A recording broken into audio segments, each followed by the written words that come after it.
মঙ্গলবার সকালে মুর্শিদাবাদের রঘুনাথগঞ্জ থানার মিয়াপুর পূর্বপাড়া এলাকায় এক মধ্যবয়স্ক ব্যক্তির দেহ উদ্ধারের ঘটনায় ব্যাপক চাঞ্চল্য ছড়িয়েছে ওই এলাকায়। পুলিশ সূত্রে জানা গেছে, মৃত ব্যক্তির নাম রতন মণ্ডল। জঙ্গিপুর পুলিশ জেলার সুপার আনন্দ রায় বলেন, প্রাথমিক তদন্তে আমরা জানতে পেরেছি প্রকৃতির ডাকে সাড়া দিয়ে ওই ব্যক্তি সকালবেলা নিজের বাড়ি থেকে বেরিয়েছিলেন। তারপর বাড়ির লোকেরা তার প্রাণহীন দেহ একটি ঝোপের মধ্যে দেখতে পান। কিভাবে ওই ব্যক্তির মৃত্যু হয়েছে তা তদন্ত করে দেখা হচ্ছে। ইতিমধ্যে দেহটি ময়না তদন্তের জন্য জঙ্গিপুর সুপার স্পেশালিটি হাসপাতালে পাঠানো হয়েছে। মৃত ব্যক্তির স্ত্রী রেখা মণ্ডল জানিয়েছেন, রঘুনাথগঞ্জ থানার অন্তর্গত সাইদাপুরে তাদের বাড়ি হলেও মিয়াপুর এলাকায় তারা ভাড়া বাড়িতে থাকতেন। তিনি বলেন, আজ সকালে আমি যখন নিজের সন্তানদের নিয়ে ঘরে ঘুমিয়েছিলাম, সেই সময় কয়েকজন এসে আমাকে জানায় আমার স্বামীর মতো দেখতে একজন বাড়ির কাছে ঝোপের মধ্যে পড়ে রয়েছে, কিন্তু কিভাবে তার মৃত্যু হলো আমি বুঝতে পারছি না। গতকাল রাতেও তিনি স্বাভাবিক ছিলেন। তবে স্থানীয় বাসিন্দারা জানিয়েছেন, মৃত ব্যক্তির দেহে আঘাতের একাধিক চিহ্ন ছিল। তবে পুলিশ সূত্রে দাবি করা হয়েছে, দেহে আঘাতের যে চিহ্নগুলো রয়েছে তা সবই পুরনো। তাই কিভাবে ওই ব্যক্তির মৃত্যু হয়েছে তা ভাবিয়ে তুলছে পুলিশকে।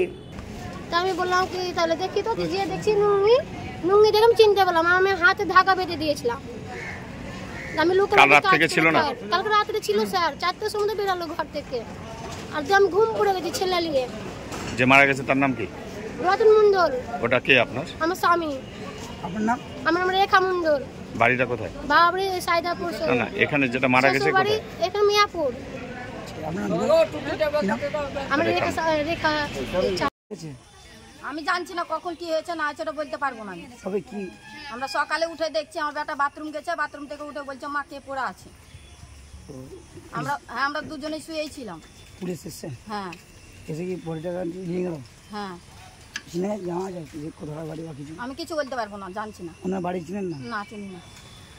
কি অবস্থা পড়েছিল তবুও বলতে পারবো না, আমরা দেখিনি সেরকম। জঙ্গলে পড়েছিল? হ্যাঁ, জঙ্গলই পড়েছিল। আপনার বাড়ির পাশেই তো পড়েছিল? হ্যাঁ, আমার বাড়ির ওই পাশের ওই সাইডে। জায়গাটার নাম কি? মিয়াপুর পড়ছে। আপনার নাম? দেবিকা মণ্ডল।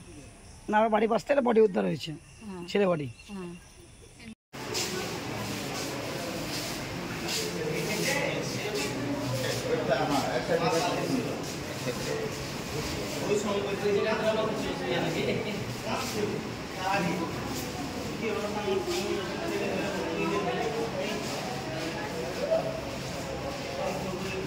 হাতের মধ্যে ধরা আছে।